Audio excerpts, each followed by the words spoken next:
வணக்கம். உங்கள் ரவிச்சந்திரன் அரவிந்தன். இன்றைக்கு கெட்டாலும் மேன்மக்கள் மேன்மக்களை சங்கு சுட்டாலும் வெண்மை தரும் என்று ஔவை மூதாட்டி சொன்ன அழகான ஒரு கருத்துக்கு அடையாளமாக நம்முடைய வாழ்ந்து கொண்டிருக்கும் ஒரு ஆளுமை பற்றி உங்களோடு ஒரு சில வார்த்தைகள் பேச வந்திருக்கிறேன். இந்திய விடுதலை போரில் ஜவஹர்லால் நேரு அவருடைய குடும்பம் என்பது தவிர்க்க முடியாத ஒரு சக்தியாக இருந்து கொண்டிருக்கிறது. இன்றைய தலைமுறைக்கு அந்த வரலாறு தெரியாது. ஆகவே தான் அதை சொல்ல வேண்டும் என்று விளைந்தேன். இன்றைக்கு நம்முடைய பாராளுமன்றத்தில் எதிர்க்கட்சி தலைவராக இருக்கின்ற ராகுல் காந்தியின் தகப்பன் வழி பாட்டியான இந்திரா காந்தி அம்மையாரின் தந்தை வழி பாட்டனாரான மோதிலால் நேரு தான் விடுதலை போரின் ஆரம்ப காலத்தில் மிக ஊக்கமான பல அர்ப்பணிப்புகளை செய்து செயல்பட்டிருக்கிறார். ஒரு பாரிஸ்டராக இருந்து மிகப்பெரிய செல்வந்தர் குடும்பத்தில் வாழ்ந்த அவர் தன்னுடைய வருமானத்தை எல்லாம் பொருட்படுத்தாமல், தொழிலை பொருட்படுத்தாமல் நாட்டு விடுதலைக்காக நிறைய தியாகங்களை செய்திருக்கிறார். அவருடைய மகனான ஜவஹர்லால் நேரு தான் இங்கிலாந்தில் படித்தவர், கேம்பிரிட்ஜ் பல்கலைக்கழகத்தில் படித்தவர், மிக உயரிய ஒரு செல்வ குடும்பத்தில் பிறந்தவர், ஒரு இளவரசர் போல வாழ வேண்டியவர். மகாத்மா காந்தியின் கருத்துக்களால் ஈர்க்கப்பட்டு தன் தந்தை வழியாக நாட்டு விடுதலை போரில் தன்னை அர்ப்பணித்துக் கொண்டார். சாதாரணமான அவருடைய தியாகம் என்பது அவளை எளிதாக சொல்லிவிட முடியாது. ஒரு இளைஞர், மிக பிரபலமான ஒரு செல்வந்தர் குடும்பத்தில் பிறந்தவர், உயர்கல்வி கற்றவர், இங்கிலாந்து உயர்கல்வி கற்றவர், ராஜ வாழ்க்கை வாழக்கூடிய வாய்ப்பு இருந்தும் கூட அதை துறந்து பல போராட்டங்களில் விடுதலை போரில் ஈடுபட்டு எண்ணற்ற துன்பங்களுக்கு ஆளாகி சுமார் 10 ஆண்டுகளுக்கு மேலாக சிறையில் வாடியிருக்கிறார் நாட்டு விடுதலைக்காக. இதில் குறிப்பாக சொல்ல வேண்டும் என்பது என்னவென்றால், அவருடைய இளம் வயதில் திருமணமாகி உடனேயே சிறை சென்று விட்டார். அவருடைய மனைவி அவரோடு வாழ்ந்த காலம் 20 ஆண்டுகள். அதில் 10 ஆண்டுகள் ஜவஹர்லால் நேரு சிறையிலேயே கழித்திருக்கிறார். அப்படிப்பட்ட ஒரு மகத்தான தலைவர். 47 நாடு விடுதலை பெற்ற போது பிரிட்டிஷ் அரசாங்கத்தால் சுரண்டப்பட்டு மிக மோசமாக இருந்த ஒரு அமைப்பை தன்னுடைய அற்புதமான தூர பார்வையாலும், தெளிவான சிந்தனையினாலும், திட்டமிடல்களினாலும், இந்த நாட்டு மக்களின் மீது கொண்ட அளவற்ற அன்பாலும் திறமையாலும் இந்த நாட்டை உலக அரங்கில் தலைநிமிர்ந்து நிற்க செய்த ஒரு மிகப்பெரிய பணியை நேரு அவர்கள் செய்தார்கள்.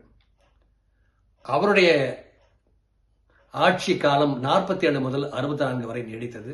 64 அவர் மரணமடைந்த பிறகு அவருடைய மகள் இந்திரா காந்தி அம்மையார் பதவிக்கு வந்தார்கள்.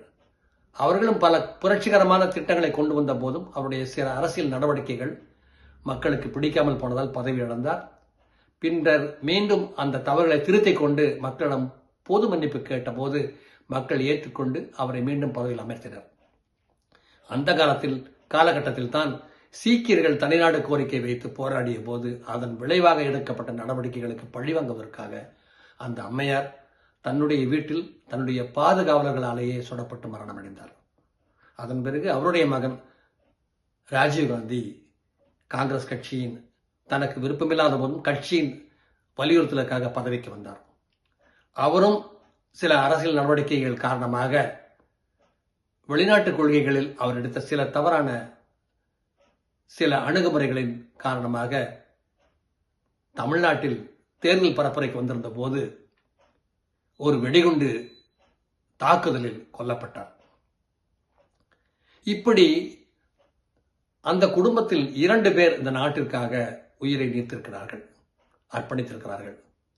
அந்த குடும்பத்தில் பிறந்த ராகுல் காந்தி தான் இன்றைக்கு நம்முடைய பாராளுமன்றத்தில் எதிர்க்கட்சி தலைவராக இருக்கிறார். இந்த ராகுல் காந்தி 2014 தேர்தலில் அப்போது கட்சியில் ஒரு உறுப்பினராக செயல்பட்டார். அந்த தேர்தலில் தான் முதலில் காங்கிரஸ் கட்சி ஆட்சி இழந்து பாஜக ஆட்சிக்கு வருகிறது, பாரதிய ஜனதா கட்சி.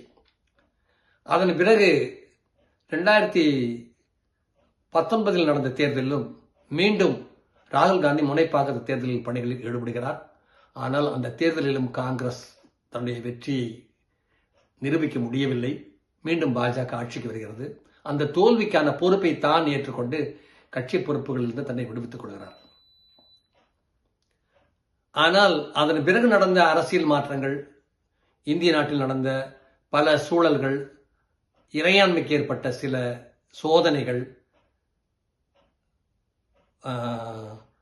சிறுபான்மை மக்கள் மீது நடந்த சில தாக்குதல்கள், இதெல்லாம் காரணமாக கட்சியும் மக்களும் ராகுல் காந்தி மீண்டும் அரசியலுக்கு வர வேண்டும் என்று விரும்பிய போது மீண்டும் பொறுப்பை ஏற்றுக்கொண்டு கடந்த 5 ஆண்டுகளாக மிக கடினமாக உழைத்து மக்களோடு மக்களாக கலந்து பல பிரச்சனைகளை கையெடுத்து தொடர்ந்து போராடி வருகிறார்.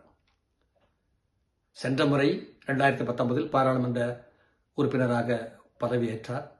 அப்போது கர்நாடக தேர்தலின் போது ஒரு பரப்புரையில் பிரதமராக இருக்கின்ற மோடி அவர்களை பற்றி அவதூறு பேசினார் என்று குற்றம் சாட்டப்பட்டு 2023 மார்ச் மாதம் அவருக்கு சூரத் நீதிமன்றம் 2 ஆண்டு சிறை தண்டனை விதிக்கிறது.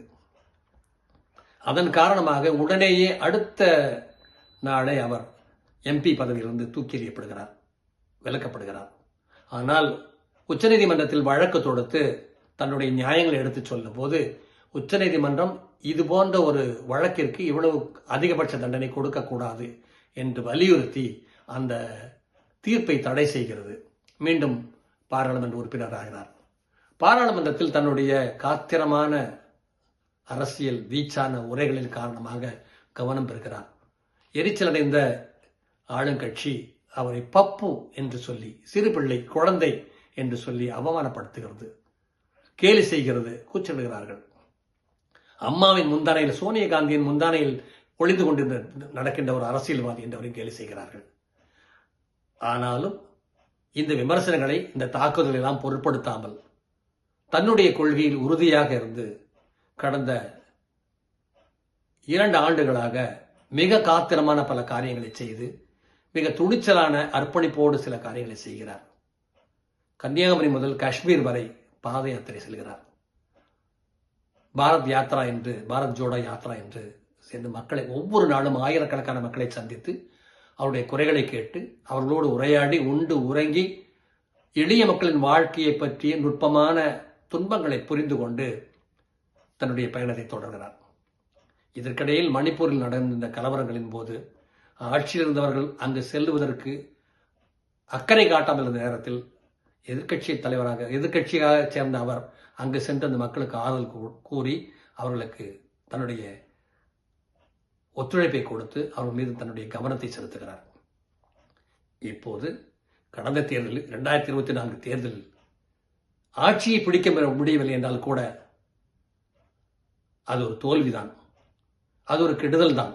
என்றாலும் கூட 234 தொகுதிகளில் வெற்றி பெற்று தன்னுடைய கூட்டணியில் வெற்றி பெற்று ஆளுங்கட்சியை தனிப்பெரும்பான்மையை இழக்கச் செய்து மிகப்பெரிய ஒரு சாதனையை படைத்து இன்றைக்கு எதிர்க்கட்சி தலைவராக மிக சிறப்பாக, மிக உறுதியாக, அழகாக செயல்பட்டுக் கொண்டிருக்கிறார். கடந்த வாரத்தில் சாதிவாரி கணக்கெடுப்பு எடுக்க வேண்டும், அடுத்த மக்கள் தொகை கணக்கெடுப்பின் போது சாதிவாரி கணக்கெடுக்க வேண்டும் என்று அவர் கோரிக்கை வைத்த போது இந்த ஆளுங்கட்சியைச் சேர்ந்தவர்கள் அவருடைய ஜாதி என்னவென்று முதலில் சொல்லட்டும் என்று ஒரு அசிங்கமான ஒரு விமர்சனத்தை வைத்தார்கள். ஏனென்றால் ராகுல் காந்தியின் தகப்பனார் ராஜீவ் காந்தி இந்தியர், அவருடைய தாயார் இத்தாலி பெண்மணி சோனியா காந்தி என்பதை மறைமுகமாக சொல்லி அசிங்கப்படுத்தி அவரை அவமானப்படுத்தினார்கள். ஆனால் அதையெல்லாம் அவர் பொருட்படுத்தவில்லை. தன்னுடைய கொள்கையில் உறுதியாக இருக்கிறார். இப்போது 4 நாட்களுக்கு முன்பு வயநாட்டில் மிகப்பெரிய ஒரு பேரிடர் ஏற்பட்ட பொழுது ஆட்சியாளர்கள் யாரும் வரவில்லை. ஆனால் எதிர்க்கட்சி தலைவரான அவர் தன்னுடைய சகோதரி பிரியங்கா காந்தியை அழைத்துக் கொண்டு அந்த மக்களோடு மக்களாக வந்து 2 நாட்கள் அந்த களத்தில் இறங்கி அங்கு தன்னுடைய பாதுகாப்பு அதிகாரிகள் அறிவுறுத்தலையெல்லாம் மீறி மக்களின் துன்பங்களை அவர் கண்டுகொள்வதற்காக, புரிந்து கொள்வதற்காக அவர்களோடு அவர்கள் ஒன்றாக கலந்து அவர் எடுத்துக்கொண்ட அந்த அக்கறையும் அந்த அன்பும் அவர் காட்டிய ஈடுபாடும் எல்லோரையும் பாராட்ட வைத்திருக்கிறது. எதிர்க்கட்சியினர் கூட வாய் திறந்து பேச முடியாத அளவுக்கு உண்மையாக செயல்பட்டிருக்கிறார். அவருடைய இந்த அணுகுமுறை, அவர் எவ்வளவுதான் விமர்சனத்துக்கு ஆளானாலும், தோற்று போனாலும், பதவியில் இல்லை என்றாலும் கூட தான் ஒரு மேன்மக்கள் குடும்பத்தை சார்ந்தவர் என்றும், தான் எவ்வளவு விமர்சனத்துக்கு ஆளானாலும் தன்னுடைய தனித்தன்மையும் தன்னுடைய நேர்மையும் நம்முடைய அரசியல் பார்வையும் மாறாது என்பதை நிரூபிக்கின்ற வகையில் மிக அற்புதமாக செயல்பட்டு கொண்டிருக்கிறார். இன்றைக்கு இந்திய இறையாண்மையை காப்பாற்றுவதற்கும் எல்லா மக்களுக்கும் சமமான உரிமைகள் பெறுவதற்கும் ஒரு சரியான ஒரு வலுவான எதிர்க்கட்சி தேவை. அதற்கு ஒரு சரியான தலைவராக தன்னை நிரூபித்திருக்கிறார். தொடர்ந்து அவர் கருத்தை நம்மெல்லாம் வலுப்படுத்துவோம். இது அரசியலுக்கு அப்பாற்பட்டு ஒரு இந்திய குடிமகனாக என்னுடைய கருத்தை உங்களோட பகிர்ந்து கொள்ள வந்தேன். நன்றி, வணக்கம்.